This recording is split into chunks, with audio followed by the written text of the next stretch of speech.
Everyone gather around. My stepmother's voice carried across the marble foyer of the Sullivan mansion. Time for the annual family photo. I watched from my corner as they assembled. My father in his perfectly tailored suit, my stepmother Victoria directing everyone into position, my stepbrothers Marcus and Andrew preening in their matching blazers. The photographer adjusted his lights, preparing to capture another perfect moment in the Sullivan family's carefully curated history. Sophia. Victoria's eyes landed on me with familiar disdain. Be a dear and adjust the curtains. The light's all wrong. At 28, I was still being treated like the help instead of family. But I didn't argue.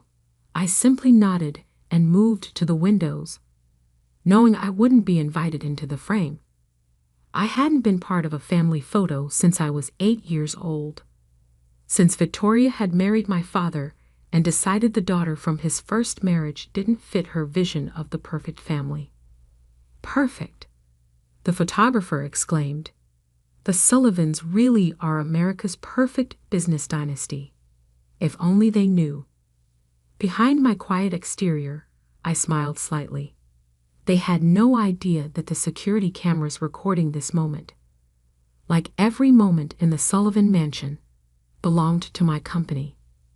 No idea that their perfect facade was being archived on my servers, every secret and lie cataloged and time-stamped. 20 years of exclusion had taught me something valuable. The best place to observe is from the shadows. It started the day Victoria moved in. I was 8, still grieving my mother's death, when this former beauty queen swept into our lives with her 2 sons and her plans for the perfect blended family. Plans that, it quickly became clear, didn't include me. First came the accidental exclusions from family events. Then the separate dining arrangements. I wasn't ready for formal family dinners. By the time I was 12, I was essentially living in the guest wing, attended by staff, but otherwise forgotten. My father, consumed by running Sullivan Enterprises, didn't notice or didn't care. He was too busy grooming Marcus and Andrew to take over the company, too enchanted by Victoria's social connections to see what was happening to his own daughter. But being invisible had advantages. No one noticed when I started spending time with George, the head of mansion security. He taught me about camera systems, access controls, the invisible web of technology that protected the wealthy. No one cared when I chose to study cybersecurity in college instead of business like my stepbrothers. At least she's learning a trade. Victoria had sniffed when I announced my major. Someone has to manage the help. I graduated summa cum laude. No one from my family attended the ceremony. That same year, I founded Sentinel Security Solutions, though not under my own name. The company documents listed Sarah Chen as the founder and CEO.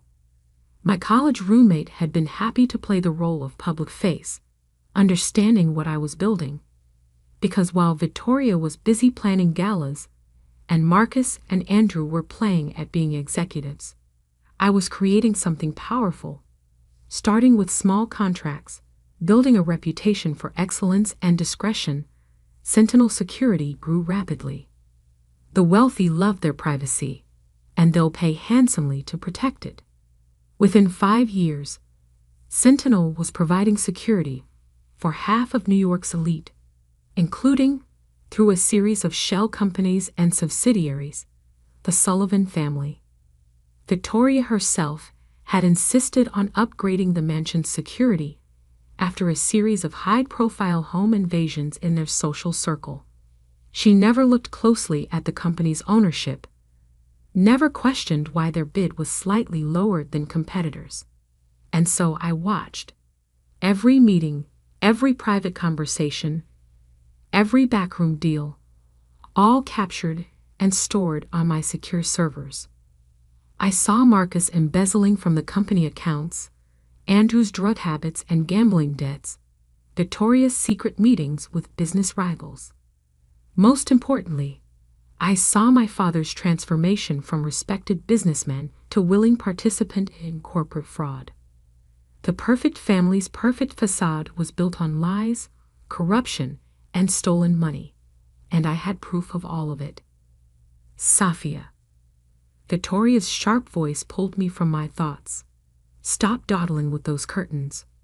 We have guests coming for the foundation dinner.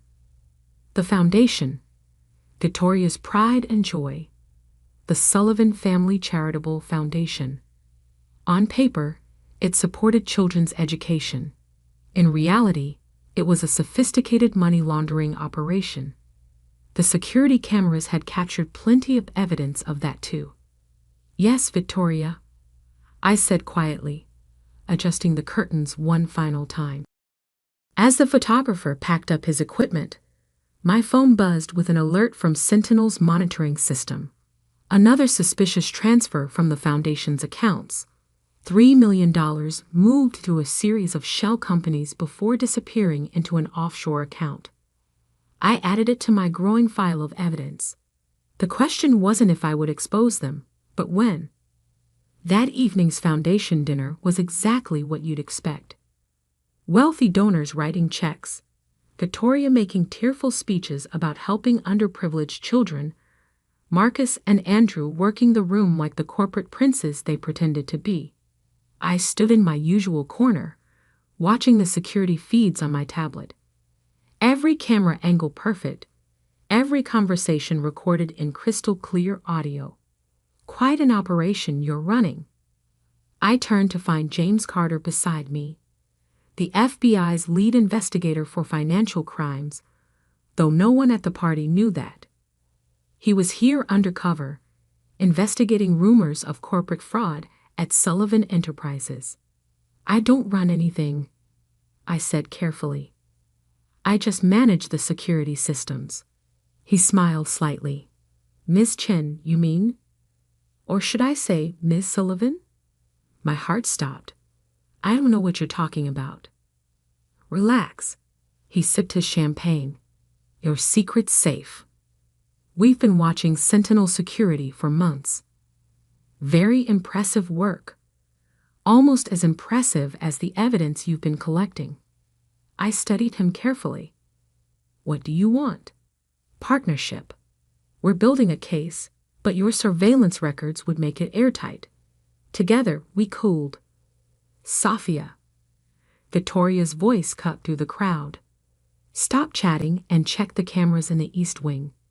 I thought I saw a light flickering. I gave James a bland smile. Duty calls. Excuse me. As I walked away, my mind was racing. The FBI was watching. The perfect family's perfect crime was about to unravel, and I had a decision to make. That night, after the guests had gone and the mansion was quiet, I sat in my private office, hidden away in the guest wing where no one ever visited. On my screens, the security feeds showed different scenes. Marcus in his study, shredding documents. Andrew making frantic phone calls to his bookie. Victoria in the garden, having a heated argument with someone on her phone. And my father. My father sat alone in his office, staring at an old photograph. I zoomed in the camera. It was a picture of him and my mother, holding a baby. Me. Before Victoria, before the perfect facade, before everything went wrong. For a moment, I felt a flicker of doubt. Could I really destroy them all? Then I remembered 20 years of exclusion, 20 years of being treated like a ghost in my own home, 20 years of watching them steal and lie and corrupt everything they touched. I opened my laptop and began composing an email to James Carter. The subject line was simple: evidence attached. The perfect family was about to learn that the person they tried to erase had been watching all along. And I had seen everything. The next 48 hours were a masterclass in watching people unravel. I monitored it all through my security feeds.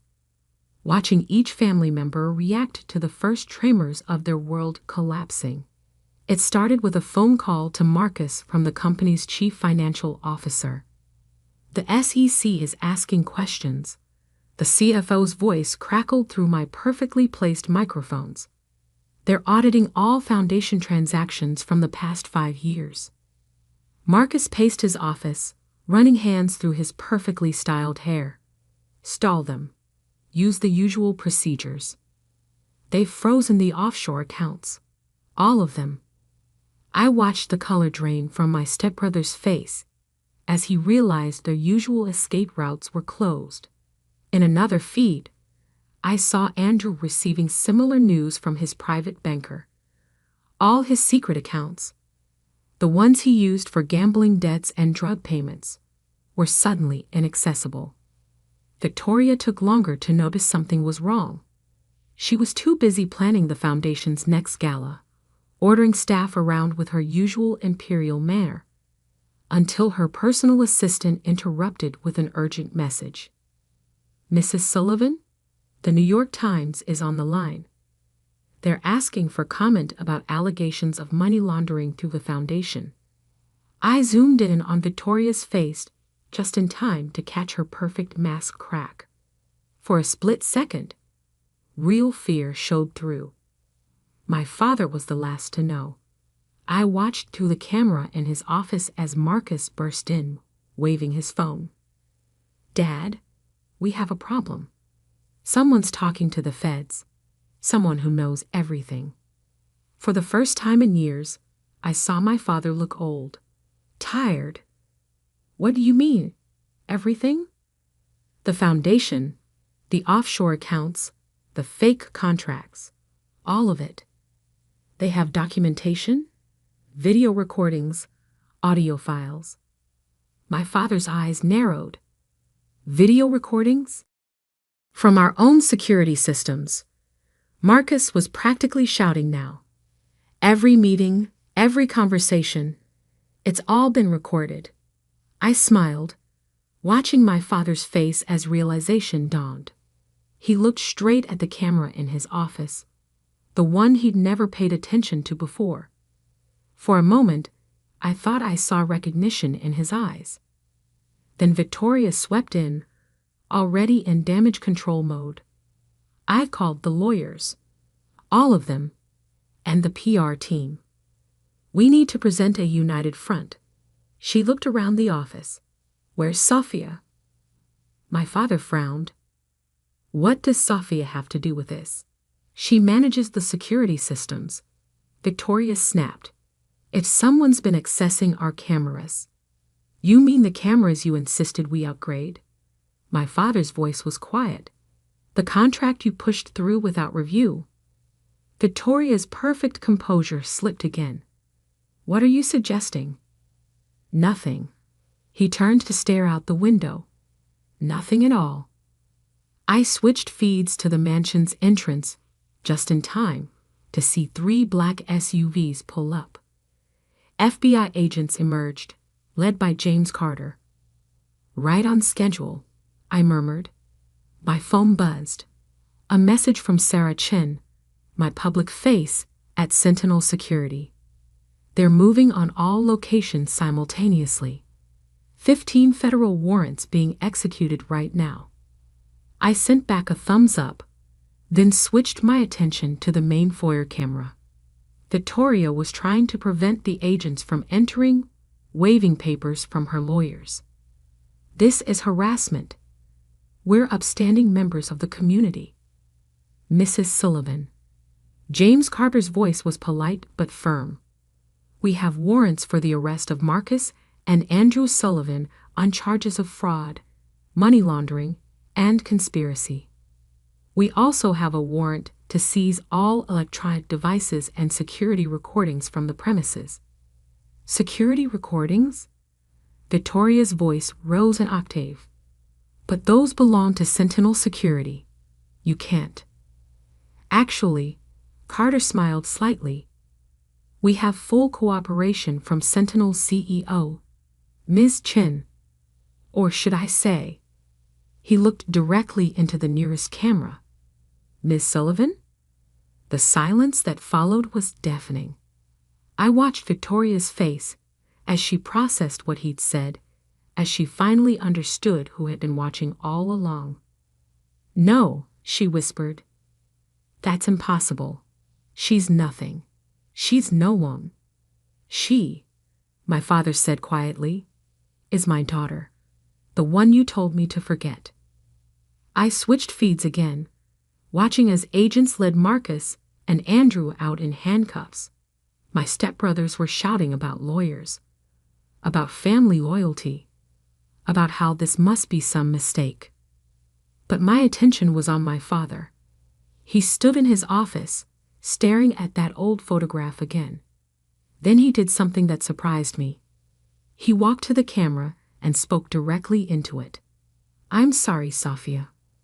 I should have seen what was happening. Should have protected you." He paused, then added softly, "Your mother would be ashamed of what I've become." For the first time since I started this, I felt tears in my eyes.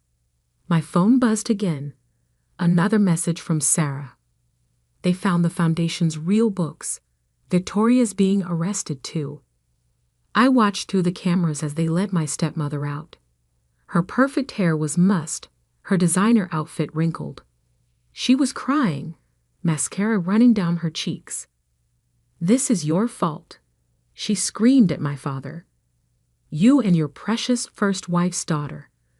We gave you everything, the perfect family, the perfect image. Perfect." My father's laugh was bitter. "We destroyed the only perfect thing I had, and now we're paying for it." I switched off the feed, letting my screens go dark. 20 years of watching, waiting, and recording had led to this moment. The perfect family's crimes were exposed. Their empire was crumbling. But as I sat in my hidden office, listening to the chaos below, I realized this wasn't the end. It was just the beginning, because I had one more card to play.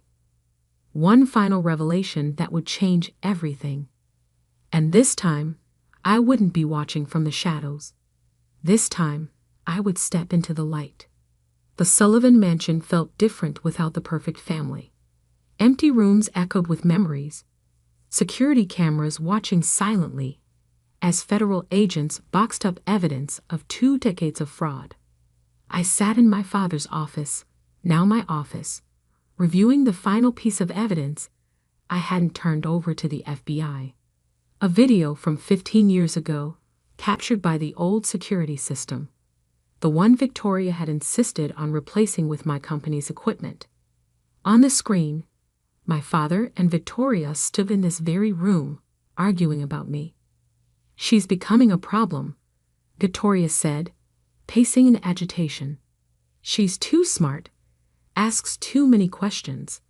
She'll figure out what we're doing with the Foundation." My father looked tired, already beaten down. "She's my daughter, Victoria, my only link to Catherine. Your dead wife isn't here anymore." Victoria snapped. "I am.